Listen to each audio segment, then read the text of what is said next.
In the stacked cylindrical shell, we often have rectangular breech cutouts, which allow us to make connections to rectangular ducting, or perhaps they serve as a rectangular access point for personnel. A perfect cylindrical shell is very strong, but when we start cutting holes into it, the structural integrity is reduced. We must check the breech cutout to make sure we haven't compromised its structural integrity. To add a breech, you go to Details on the top menu and then select Breech. A new breech can be added by clicking the plus sign on the bottom. The elevation is the elevation above the bottom of the stack where the center line of the rectangular ducting intersects the center line of the cylinder. This is illustrated in the Help manual, which you can view by clicking Help at the bottom of the window. The width is the outside width of the rectangular ducting. The width is referring to the duct dimension you see when looking down from the top of the stack. The height is the outside height of the ducting, measured in the cross-section of the duct. The orientation is the orientation of the center line of the breech when looking at the stack in the plan view. 0 degrees is along the x-axis and the orientation angles rotate counterclockwise around the stack. The tilt refers to whether the ducting is tilted about its horizontal axis. If a duct is horizontal, then the tilt is 0. The tilt angles are assumed to rotate down so that a 45-degree tilt will be pointing towards the ground at a 45-degree angle. The thickness is referring to the thickness of the plate that frames the opening of the breech opening. The projection is the length along the breech that extends past the outer diameter of the cylindrical shell.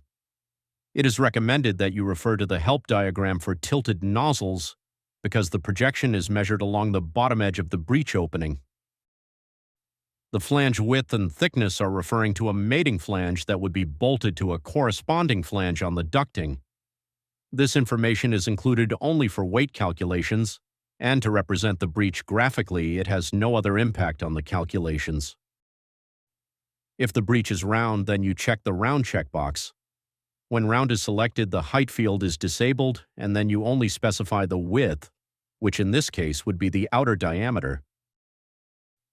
Next, you select the design basis. This is a complicated topic and is more involved than can be covered in this video. However, if you refer to the help, there is more detail as well as links to technical articles that we have on our website that discusses this option in more detail. Finally, we select the reinforcement. If we are reinforcing the opening, then we select Yes.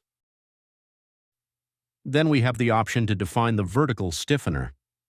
When we click the stiffener selection button, we launch a window where we can select various stiffener options. The temperature is only used for the material properties. No differential thermal expansion is considered. The corrosion allowance is applied to all surfaces, and so it will effectively be doubled on any shape. Returning to our reinforcement screen, there are additional entries that allow us to control how far above and below the opening the stiffener will extend, as well as how far from the opening the stiffener will be placed.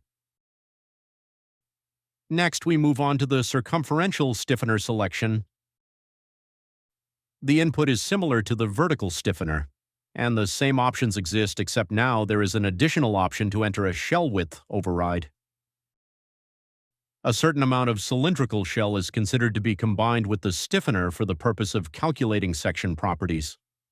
The help will explain how this is calculated, and the override exists in case you wish to override that value and enter some specific value.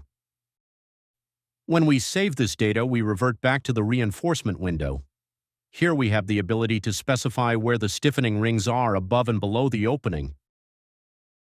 The selections are all shown graphically on the window so that you get a visual check that what you entered is as intended.